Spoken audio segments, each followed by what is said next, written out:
On the broadcast tonight, the show will go on. The hosts of Late Night heading back to work without striking writers. What happens to the strike? Wide open. Will somebody take a commanding lead in Iowa, where it's the home stretch and it could end up any number of ways? Superbug, the latest on those dangerous drug-resistant germs that are still on the increase. And pet detectives, a new breed of crime scene investigators, but what they look for is animal cruelty. Nightly News begins now.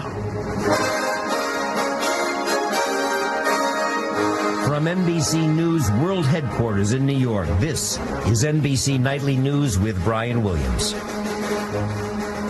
Good evening. The television writers' strike has been going on for 7 weeks now. It's cost millions of dollars. It has crippled both sides, and talks have broken down with no end in sight. Tonight, two of the men whose names are on the late-night comedy shows have apparently decided to come back to work. This is something new for network television viewers who haven't seen much new material for some time now. This strike is the worst labor trouble in the TV business in decades, and in coming back to work, these kings of comedy are apparently going it alone for now. We begin here tonight with NBC's Ron Allen. No funny. No money. No funny. As the writer's strike dragged out nearly 2 months, Hollywood had been buzzing about the stars of late-night talk getting back on the air. David Letterman, who owns his show, is trying to cut a separate deal with the striking union. You stick together with your people. Simple as that. Jay Leno had walked the picket line, but today, with no end in sight to the strike, he and Conan O'Brien broke ranks with the union. In a statement, Leno said, "I feel it's my responsibility to get my 100 non-writing staff, which are laid off, back to work." O'Brien said an unwritten version of late night, though not desirable, is possible, and no one has to be fired. Each has been paying their non-writing staff's lost salaries, perhaps up to $250,000 a week. On the picket line in Hollywood today, many strikers felt betrayed. I think it's terrible. I think that it's kind of union busting. I'm not happy about it, but I also think they're going to suffer for having done it. During the last writer's strike in 1988, Johnny Carson went back to work after about the same amount of time. Some 12,000 writers have virtually shut down Hollywood, putting tens of thousands in the entertainment business out of work. A standoff over how much writers earn when shows appear on the internet or digital devices. Prime time, not late night, is where the most money is. Overall, this strike continues to shut down production of the scripted shows that get the highest ratings, and I don't believe that these late-night hosts going back to work is going to change that. But pressure is also building on the networks. Fast running out of new episodes, ratings down. And programming could change dramatically soon, with unscripted reality shows set to air. Up till now, the networks have not felt the financial loss of this. But come the new year, when they juggle the schedule and viewers are confused, viewers are going to flee. There are also questions about what Jay Leno and Conan O'Brien's shows will be like when they return without writers. A lot of big-name stars may not want to cross the picket lines to make guest appearances. This is all uncharted territory. Ron Allen, thanks for that, as always. We turn now to weather across the country, and there's a trail of snow across half of this country, from the Midwest all the way to New England tonight, with a whole lot of people still digging out from under what turned into a messy, awful storm that rammed through the Ohio Valley, ended up life as a windy nor'easter. It was fast and it did hit hard, and snow exceeded predictions in some places. Among the cities hardest hit Detroit, where viewers of our NBC station there, WDIV, are used to seeing their chief meteorologist Chuck Gatica every day. We aren't used to seeing Chuck. He happens to be home on vacation. We figured who best to tell us about the impact of this storm in that city. Chuck, I won't ask how you're enjoying your vacation so far, old friend. I will ask, how much snow did you get there? So far, so good, Brian. We got clobbered. It was great for kids. You're looking at 8 to 10 inches of new snow, a wide swath across all of southeast lower Michigan. Some places also, like these open areas here, drifts up to 2 to 3 feet. Now, this thing for Detroit began late Saturday night and continued into Sunday morning. A lot of worship services were canceled. We had 43-mile-per-hour wind gusts at peak, near blizzard conditions, and we had sideways snow. As a matter of fact, many places in southeast Michigan saw thunder and lightning with the snow, thunder snow, indicating how intense this storm system was. It came across, clipped Chicago, hit Indiana, Ohio, southern lower Michigan, where we are. We're about 30 miles west of Detroit and Northville. It then continued to the northeast, where some places got 18 inches of the white stuff. Cleanup began today. Kids thought they were going to get a day off, and they did, even though it did hit on Sunday. So, Brian, if there's any consolation, the ski resorts are anxious to get this snow, and now everybody's asking, what's the average season? If we get any more snow than 2 or 3 feet, that's going to be the average for us. It looks like there's more to come by spring. All right, Chuck Gatica in Detroit, who was spared his commute to work, but not spared working today. Chuck, thanks. The big story in Iowa today, taking the political temperature in the 2 final weeks of campaigning now before the caucuses there January 3rd. And even after the state's biggest newspaper weighed in with its endorsements, it is still very much a wide open field. Our own Lee Cowan is live for us in Des Moines tonight. Lee, good evening. Good evening, Brian. You know, if history proves true and voters here really do wait until the very last week to make up their minds, this could be that week, because after the campaigns take a short break for Christmas, by the time they get back, the caucuses are almost upon them. Reinvigorated by her endorsement from the Des Moines Register, Hillary Clinton had a swagger in her step as she touted her experience again today. We've got to go for proven leadership that's been tested. Her campaign hopes to take that message to all 99 Iowa counties this week, swept there in flashy fashion by helicopter. Her chief rival, Barack Obama, fresh off his influential endorsement from the Boston Globe, is on a grueling 22-city bus tour of the Hawkeye State. This is exciting. This is the fun part. On that bus, he acknowledged the pressure is on, not only to make his closing argument, but increasingly to counter the one Hillary Clinton's husband is making. When's the last time we elected a president based on 1 year of service in the Senate before he started running? Does it make you angry that it's gotten to this toward the end of the campaign, or did you sort of... Well, you know what? Part of what this campaign has always been about is challenging the status quo. Part of the effort in this campaign is to see if we can do it different. And I don't know whether it'll work or not. The clock is ticking. With Christmas next week, most campaigning will come to a temporary halt. That means they can't do appearances, they can't do phone banking, you can't do attack ads, so it really limits the campaigns. Which is why endorsements are so timely. Fred Thompson got the support of one Iowa congressman today. Barack Obama got another one. And John Edwards, who made the cover of Newsweek magazine, got the nod from the governor's wife. I believe John Edwards can win. Not to be left out, John McCain, whose candidacy needed a bump, got it. Not only from a string of newspaper endorsements over the weekend, but also from Senator Joseph Lieberman. He's the real change candidate in this race, who jumped party lines to give McCain at least the appearance of momentum. Now, when asked why Senator Lieberman supported a Republican instead of a Democrat, he simply said, no Democrat asked, but McCain did. Brian? Lee Cowan in Des Moines. We do, in fact, have a race on our hands. Lee, thanks as always. The Republican frontrunner in Iowa, the former Arkansas Governor Mike Huckabee, has been facing increasing scrutiny to go with his increased standing in the polls of late. Tonight, our senior investigative correspondent Lisa Myers looks at one area critics have been looking at closely, granting clemency to some prisoners in his home state. And my sister and... Members of Reverend Billy Bennett's family say they begged Governor Huckabee not to grant clemency to this man, James Maxwell, who confessed to murdering Bennett in 1979.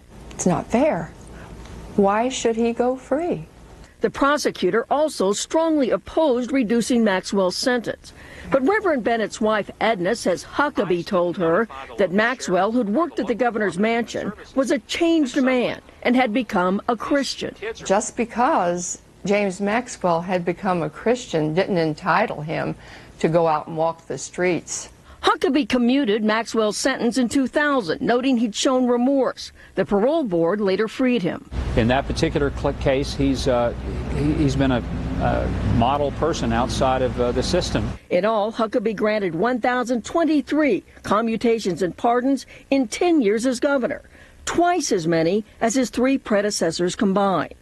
Prosecutor Larry Jegley, a Democrat, complains many were violent criminals. He used the power of clemency at an astounding rate. Prosecutors say many of those freed claimed to have found religion while in prison and were backed by ministers. At the time, Huckabee acknowledged that his belief in redemption factored into his decisions. Huckabee allegedly pushed for release of this convicted rapist, Wayne Dumont, who was later convicted of rape and murder. Huckabee says he's not responsible for Dumont's parole, but 3 members of the parole board say he personally lobbied them. Huckabee says he's tough on crime, turned down most clemency requests, and considered many factors in granting clemency. The inmates' institutional record, a sense of true remorse, and most of all, that there had been many, many years passed from the time in which maybe a crime was committed. Maxwell has not committed another crime, but Bennett's family still says Huckabee was wrong to let a murderer go free. Lisa Myers, NBC News, Washington. We have a poignant picture we wanted to share with you tonight. The results of the work of nearly 3,000 volunteers this past weekend, laying wreaths on the graves of more than 10,000 veterans at Arlington National Cemetery. This is a tradition that had a modest start 15 years ago when a wreath maker up in Maine sent the extras they had left over. This year's 10,000 wreaths more than doubled last year's total. When Nightly News continues here this Monday evening, did you notice anything different tonight at the top of the broadcast? Well, at the end of tonight's broadcast, we'll have a word about the voice that now heralds the arrival of Nightly News each night. When the news continues here after a break, we'll have one man's story, his scary fight against the stubborn threat of drug-resistant illness. And later, a new breed of investigators of crimes where the victims can't talk because the crime here is animal cruelty. There's news from overseas tonight. Iran has taken its first delivery of nuclear fuel from Russia for one of its nuclear plants, which Tehran is saying is for purely civilian energy purposes.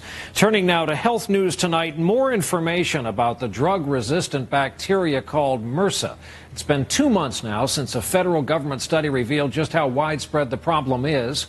We get an update tonight from our chief science correspondent, Robert Bazell. Project Runway. The reality hit Project Runway on NBC's Bravo cable network. I'm in. They're out. On the most recent episode, contestant Jack McEnroth had to drop out because of an infection with the drug-resistant staph bacteria known as MRSA. Jack's made the decision to leave. I certainly don't want to leave like this, but I just don't feel comfortable being here anymore. The episode was taped several months ago. After extensive treatment, including 5 days in the hospital, McEnroth is fine now. I had a little, what I thought was a pimple on the inside of my nose, and it just kept getting worse and worse and worse, and then the infection, which was localized in my face, sort of became systemic. It's been 2 months since the Centers for Disease Control published estimates that almost 100,000 Americans a year get serious MRSA infections, and some 19,000 die of them.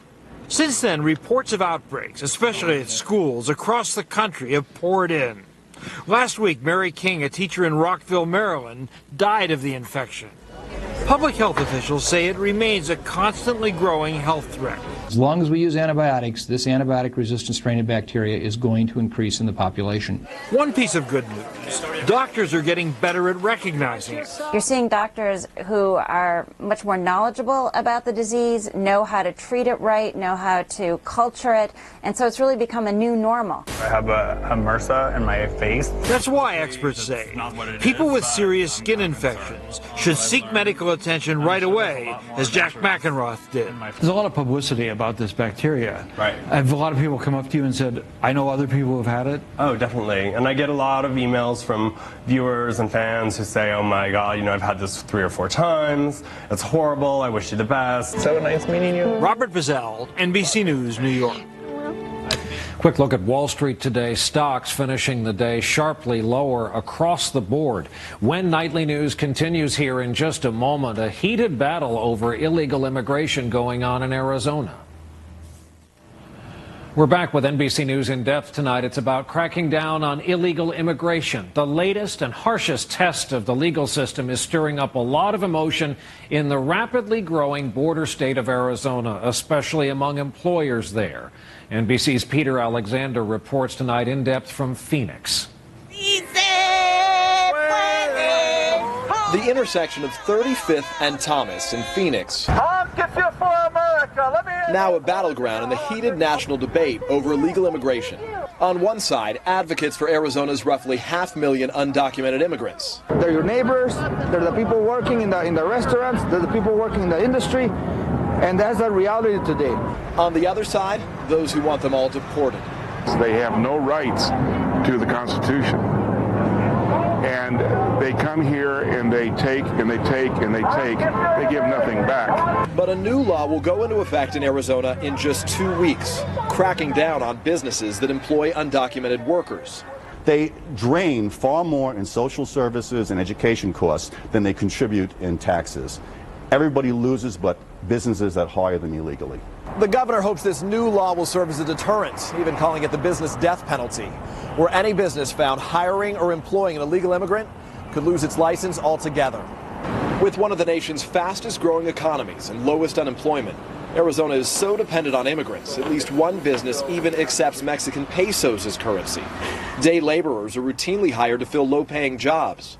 It's estimated 1 out of every 10 workers in the state is illegal. But the new law would police every industry, more than 150,000 businesses statewide. Businesses are united against this law.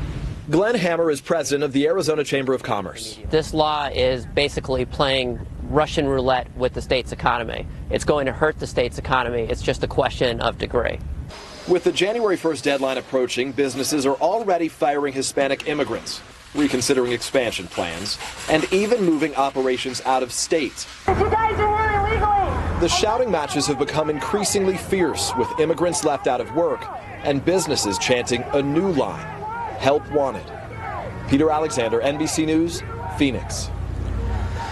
A recording artist familiar to more than one generation of Americans is gone tonight. We learned over the weekend that singer-songwriter Dan Fogelberg has died. He was just 56 years old. He'd been battling prostate cancer for a few years.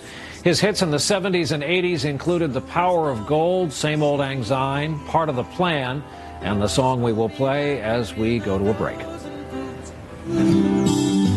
Longer than there've been stars up in the heavens, I've been in love with you. 3, 2, 1, bungee. We get an occasional email around here telling us to go jump off a bridge. Well, today one of my colleagues did that, and it ended just fine. That's Ann Curry live on the Today Show this morning, taking a 120-foot bungee plunge off a bridge in England. We know Ann has guts. Turns out she also has great form, and her jump raised over $10,000 for children's charities. We have another story here tonight about a woman who is making a difference. She is an animal lover who has taken the idea of law and order and the idea of CSI and merged the two and moved it all to a whole new level. NBC's Martin Savage has her story. Outside Atlanta, investigators come across what they say is a horrible crime scene. We'll look outside to see if there's any evidence that they have a mass burial. The suspects aren't saying much, and witnesses aren't talking. So Melinda Merck gets out the video camera. She's an animal CSI. We need to do a diagram. Crime scene investigator. You'll be all right soon. The dogs are confiscated, the owners charged with neglect. Animal cruelty is considered by some experts to be among the most overlooked and least prosecuted crimes. Merck and her team of volunteers working for the American Society for the Prevention of Cruelty to Animals No, he doesn't have any fleas. are changing that. With the animals, there is no voice for them. There is, because they can't testify. Merck gave up a thriving veterinarian practice to become a pioneer in the emerging field of animal forensics. So I started working with medical examiners and forensic specialists and learning everything I can. Now she travels the country investigating and testifying. Last year, evidence she gathered and demonstrated in a courtroom showed how a puppy was tortured to death in a way not fit to repeat on a dinnertime newscast. As a result, 2 teens were sentenced to 10 years in prison. Investigating and prosecuting abuse cases isn't always just about protecting animals. Experts say, and history shows, that people who mistreat animals will often likely do the same to humans. It can be the first warning sign of future risks to society. Numerous studies have cited links between animal abuse and violent crime. The most famous, conducted by Northeastern University in 1997, found animal abusers 5 times more likely to commit crimes of violence, which is why crimes against animals are now taken more seriously. At least 43 states have made animal cruelty a felony. As far as she knows, Merck is the first animal CSI in the country. As an animal lover, she says it's sometimes difficult, but she also finds satisfaction providing a voice for those unable to speak. It's okay. Martin Savage, NBC News, Atlanta. Before we go tonight, as promised, a word about the voice you heard at the top of the broadcast tonight, the new voice of Nightly News. And if you missed it, here he is once again.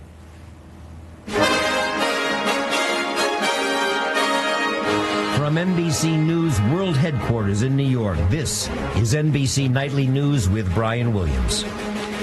Yes, that is Michael Douglas, and most of you who emailed us guessed correctly. The great Michael Douglas, actor, producer, and Academy Award winner. Michael replaces the recording of the great Howard Reig, the voice of Nightly News for decades. Howard retired 2 years ago. We've been using his recording ever since. But starting tonight and hereafter, we welcome Michael Douglas as a rather prominent new member of the NBC News family here at Nightly News. That is our broadcast for this Monday night. Good night, Michael. Good night for all of us here at NBC News. Thank you for being with us. I'm Brian Williams. We hope you'll join us right back here tomorrow night. Good night.